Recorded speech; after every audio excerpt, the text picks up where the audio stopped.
Mfuatiliaji ambaye unaendelea kutufuatilia kwa wakati huu, tukujuze pia wakati mwili wa katibu wa UWT mkoa wa Mbeya ukielekea mkoani Manyara alfajiri ya tarehe 3 Aprili mwaka 2025, msafara ulipofika wilaya ya Chemba mkoani Dodoma ulipata ajali ambayo ilihusisha magari mawili Costa iliyokuwa imebeba mwili wa marehemu ambaye alikuwa ni katibu wa UWT mkoa wa Mbeya ndugu Lucia Sule, na lori lililokuwa likitokea mkoani Manyara kuelekea Dodoma ambayo yaligongana, na majeruhi 6 walikimbizwa hospitali ya wilaya ya Chemba kupata matibabu. Baada ya matibabu, majeruhi 4 waliruhusiwa huku wengine 2 wakikimbizwa hospitali ya Benjamin Mkapa jijini Dodoma kwa matibabu zaidi. Hivi ndivyo ilivyokuwa. Mungu aendelee kuwapa nguvu majeruhi wote, warejee katika afya zao za kawaida, lakini Mungu aendelee kuipumzisha roho ya marehemu Lucia Sule mahali pema peponi. Amina.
Jamani, ndio wasapita hapo.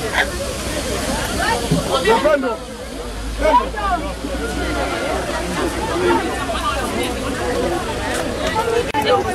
Huyu hapa hospitali. Nataka aende tu kwa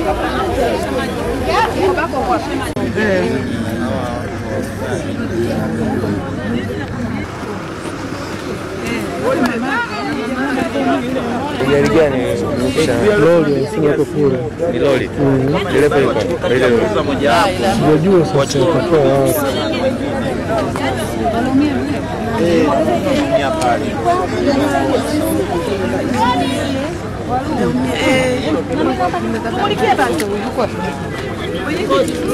Tumepata gari. Napokea mimi Suma, ndio tuko kwenye hili gari. Tumepata ajali tena kwenye kijiji.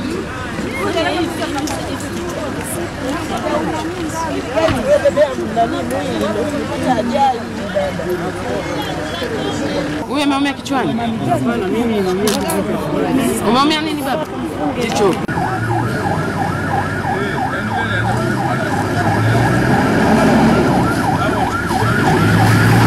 Matawi Jeremia, dereva wa UWT kwa mkoa wa Mbeya, kwa tunatoka Mbeya kuelekea Manyara kusindikiza mwili wa bosi.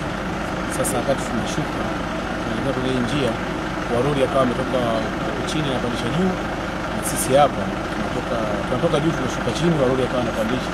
Alafu sisi hapa nyuma tuko na magari yanatufuata kama matatu. Sasa huyu warudi wakati anapandisha alikuwa kama anasinzia, yani anachezesha gari. Sasa sisi hapa tunazunguka na gari. Kuna posta kama 2 nyuma yetu. Kuna posta 2 nyuma yetu.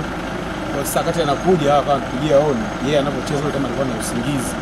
Kwa hiyo akawa anatufuata sisi hapa. Kwa sisi hapa kabidi nichukue kwenda kule. Kwa yani yeye akawa amevuka mpaka chake na ndio kule. Kwa hiyo ndio kabidi sisi hapa tumekuepo tusogee. Watu walikuwa wamesinzia nyuma kwa usingizini, ndio kufikia gari inacheza sana yetu sisi hapa. Kwa hiyo dogo na dereva kama changanyikiwa. Haichanganyikiwa mkani mshuka shikani wa gari kwa tunapitia pembeni. Kwa hiyo alikuwa amesinzia kuogopa vile vile vya namilia na kioo cha gari akaingia machoni. Na unafikiri ni watu wangapi wamejeruhiwa? Kwa haraka mlivyowatoa kwenye gari? Kwa haraka kwenye gari watu wapungufu 7. 7. 7 kwa haraka. Poleni sana. Asante. Na wanawake wako na majeraha makubwa ilikuwa ni hali ya kukatwa na vioo. Kwa hiyo hapo ambao tunaweza kwa shoulder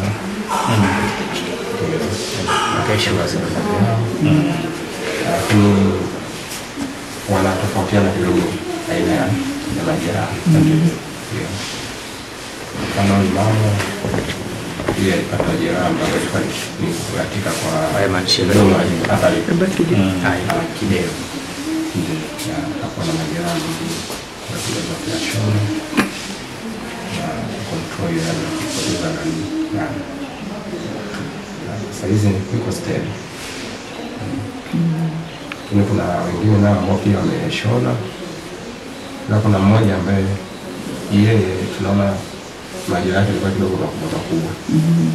Kwa tunataka daktari wetu wa macho aweze kumwangalia then tuweze kuamua na enda na hatua gani nyingine. Sawa. Lakini kuna mama kama wa tatu hawana hali mbaya, ni maumivu tu yale ya kawaida ya baada ya ajali. Sawa, nakushukuru. Mungu atakusaidia tu. Yeye kumshukuru pale na leo mmoja. Sawa, tuna kwa taratibu zetu huwa tunaendelea kuwahudumia kama hivi. Hata wanasema majeruhi kuwakimbiza sio tiba. Cha kwanza ni kufanya zile life saving kwanza, zile za kuokoa maisha.